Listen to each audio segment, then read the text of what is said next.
नमस्कार, स्वदेश खबर देख रहे हैं आप। मैं हूं आपके साथ प्रशांत पांडे। रेखा को कमान, शुरू हुआ इम्तिहान। जी हाँ, वैसे तो कुछ और अहम खबरें होंगी, लेकिन शुरुआत रेखा गुप्ता को दिल्ली की कमान मिलने से और क्या क्या चुनौतियां हैं और किस तरह से जनता की उम्मीदों पर उन्हें खरा उतरना है, आज इसी से करेंगे शुरुआत। मैं रेखा गुप्ता ईश्वर की शपथ लेती हूं कि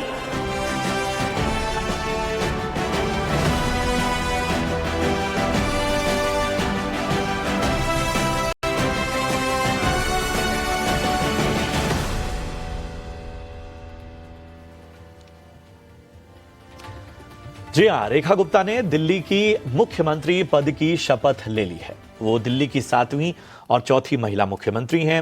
रेखा गुप्ता के नाम का ऐलान न करते हुए बीजेपी ने एक बार फिर लोगों को चौंकाया। बीजेपी ने एक बार फिर पहली बार विधायक बने नेता को मुख्यमंत्री पद के लिए चुना। बीजेपी राजस्थान समेत कई दूसरे राज्यों में ऐसा पहले भी कर चुकी है। बीजेपी की इस जीत में उसके चुनावी वादों का बड़ा रोल बताया जा रहा है। ऐसे में आज हम जानेंगे कि रेखा गुप्ता सीएम की कुर्सी पर बैठ तो गई हैं, लेकिन उनके सामने जो चुनौतियों का पहाड़ है वो कितना बड़ा है और जनता की उम्मीदें भी उसी हिसाब से आसमान पे होंगी। फिर चाहे वो यमुना की सफाई का हो, महिलाओं से बीजेपी का किया गया वादा हो, या फिर मुफ्त योजनाओं को लेकर कोई भ्रम की स्थिति ना आए, इस पर भी बात हो। तो ये तमाम बातें तो हैं जो मोटा मोटी जिस पर चर्चा हम करेंगे।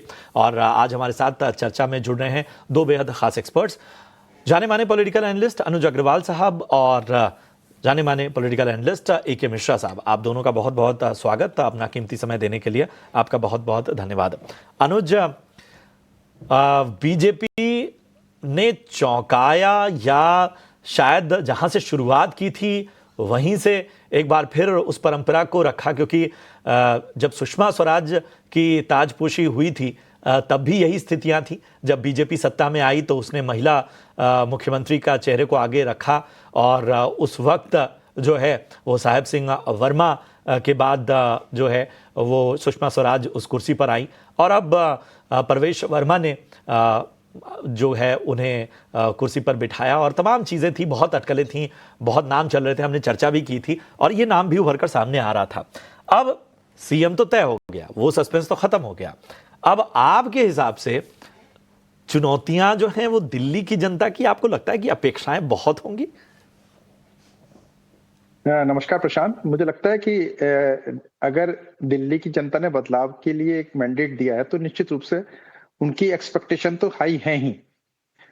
अब अगली बात है कि एक महिला कैंडिडेट के रूप में रेखा गुप्ता बिल्कुल लो प्रोफाइल नाम उठा जब बीजेपी सामने लाई है तो उसके पीछे उनका कुछ ना कुछ राजनीतिक एजेंडा भी है, लेकिन उसके साथ एक अच्छा मैसेज देने की भी कोशिश है कि अगर आधी आबादी को एक रिप्रेजेंटेशन मिलता है, वो भी दिल्ली से मिलता है, तो वो पूरे दिल्ली देश में मैसेज जाता है।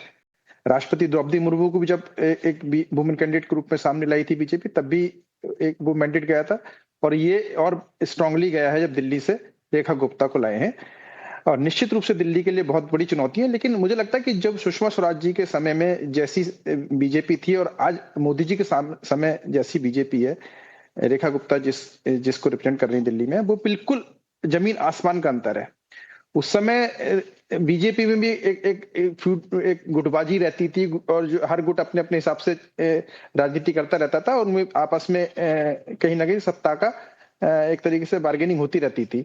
लेकिन यहाँ अब मोदी युग है, यहाँ पर एक गवर्नेंस का मॉडल डेवलप हो गया है और एक डबल इंजन की सरकार का एक कॉन्सेप्ट डेवलप हुआ है जिसमें सारी पॉलिसी लेवल पर डिसीजन मिलकर लिए जाते हैं, एक लॉन्ग टर्म स्ट्रेटजी बनाई जाती है और जो भी राज्यों में जहां जहां बीजेपी सरकार है वहां पर जो भी मंत्री बनते हैं या मुख्यमंत्री बनते हैं, सबके भूमिकाएं फिक्स होती हैं, सबको किसी को भी ओवर प्रिविलेज नहीं दी जाती है। यहाँ पर व्यक्ति के आधार पर नहीं, मोदी के चेहरे पे चुनाव लड़ा जाता है।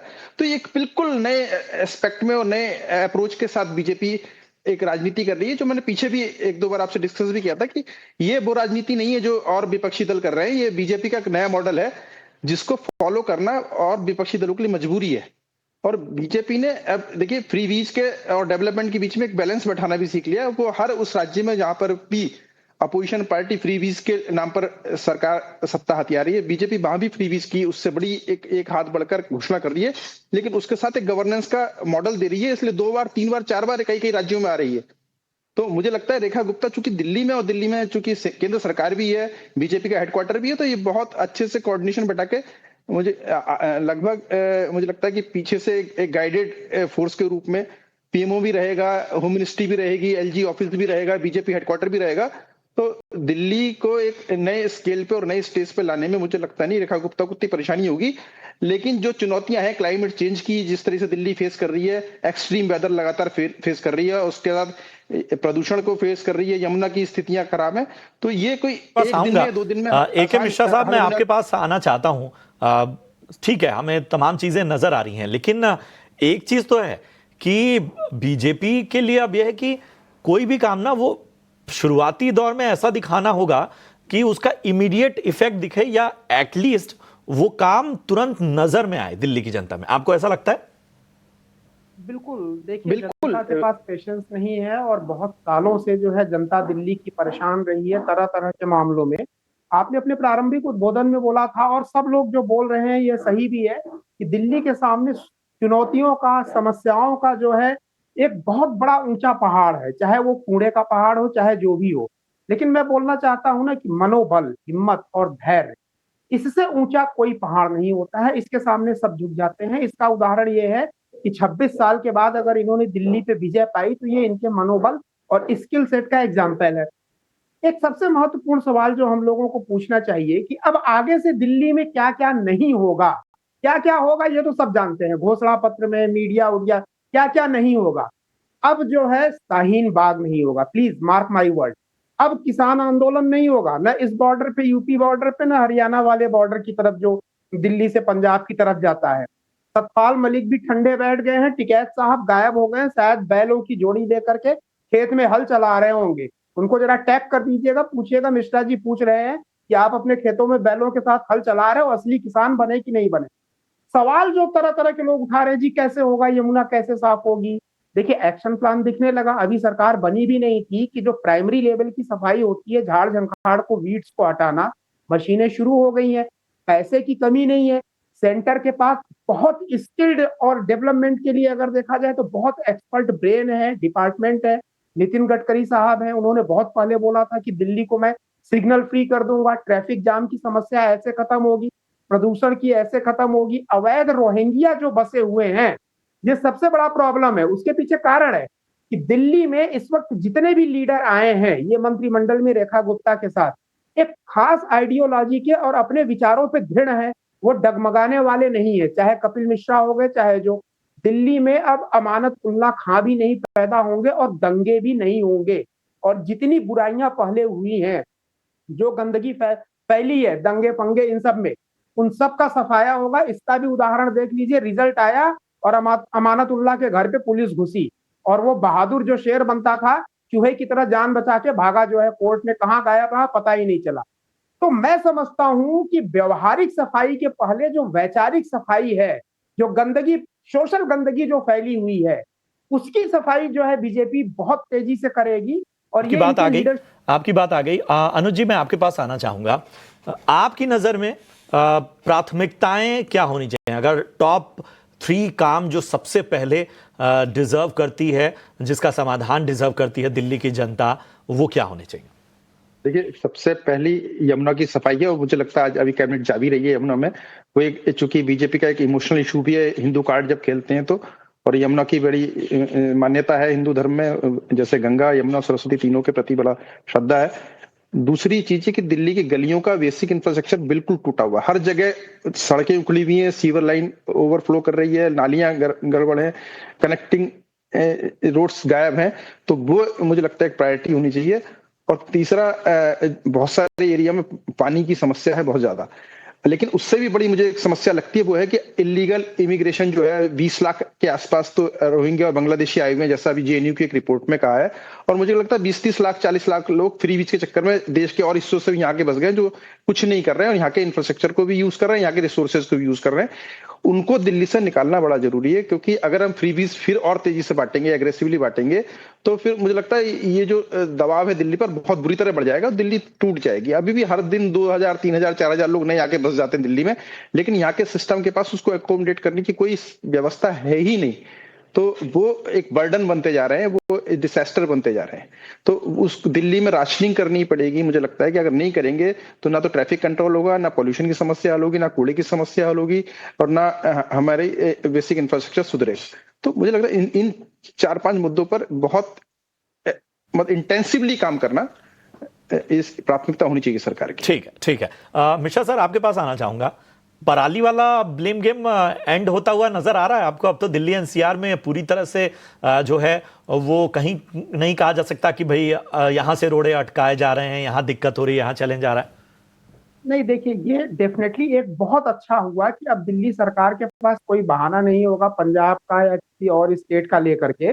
तो अब जो जनता है ना, वो त्रिशंकु की तरह दुविधा में उलझी नहीं रहेगी किसके पास जाए। आपने एक सवाल पूछा कि भाई टॉप 3-4 प्रायोरिटी क्या होनी चाहिए। देखिए, मैं बताता हूँ। सबसे पहले ह्यूमन माइंड को जरूरत किसकी होती है? सेफ्टी का एहसास। निर्भया कांड दिल्ली में हुआ, न जाने कितनी, और रात को आप देखेंगे, अभी एक खबर आई थी कि दिल्ली में एक बेटी को सड़क पे जो है चाकू और ईंट से सर फोड़ फोड़ करके मार दिया गया। तो सबसे पहले लॉ एंड ऑर्डर की, रात को 12 बजे भी दिल्ली में अगर कोई निकले तो वो सेफ महसूस करे, जैसे आज यूपी में है। उसके बाद दूसरी नीड क्या होती है ह्यूमन काइंड की? सुबह उठते ही जिन चीजों का रूबरू वो जिन चीजों से होता है, जैसे ट्रैफिक हो गया, सड़कें टूटी ना हो, ट्रैफिक की व्यवस्था हो, एयर क्वालिटी इंडेक्स क्या होनी चाहिए। यमुना 4-6 महीने बाद भी साफ होगी, वो लॉन्ग टर्म में वेट कर लेंगे। लेकिन डे टू डे लाइफ में जिन समस्याओं का जो चैलेंज पब्लिक फेस करती है, वो है सेफ्टी। उसके बाद इलेक्ट्रिसिटी सप्लाई, आप रोड वगैरह की व्यवस्था, ट्रैफिक की व्यवस्था और पॉल्यूशन। ये 5-6 चीजें ऐसी हैं। और सोशल सफाई, सोशल जस्टिस की जो मैं बात कर रहा हूँ, कहीं शाहीन बाग हो रहा है, कहीं अमानतुल्लाह खां किसी को धमकी दे रहा है, ये सारी चीजें, सोशल सेफ्टी जो है वो टॉप प्रायोरिटी है। पुलिस को इमीडिएट एक्शन में आ जाना चाहिए और सारे ऐसे अवांछित तत्वों को कड़ी से कड़ी जो कार्रवाई की जाती है, एक मैसेज देना चाहिए समाज में कि अब सरकार बदल गई है तो तुम भी सुधर जाओ, नहीं तो अंजाम बुरा हो। ठीक है, अनुज जी, आप हमारे साथ बने हुए हैं। जी जी। एक चीज बताइए, मैं थोड़ा रेखा गुप्ता के पर्सपेक्टिव से समझना चाहूंगा।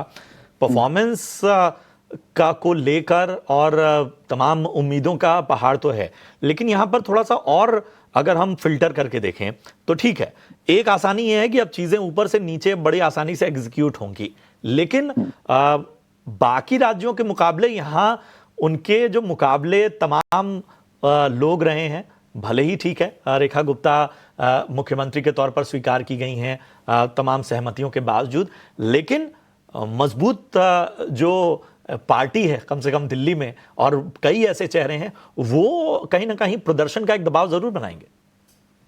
मुझे नहीं लगता प्रशांत, क्योंकि ये चुनाव जो है मोदी जी के चेहरे पे लड़ा गया, और मोदी जी और अमित शाह जी का इतना जबरदस्त पकड़ है पार्टी पे, किसी की हिम्मत नहीं है कुछ भी बोलने की।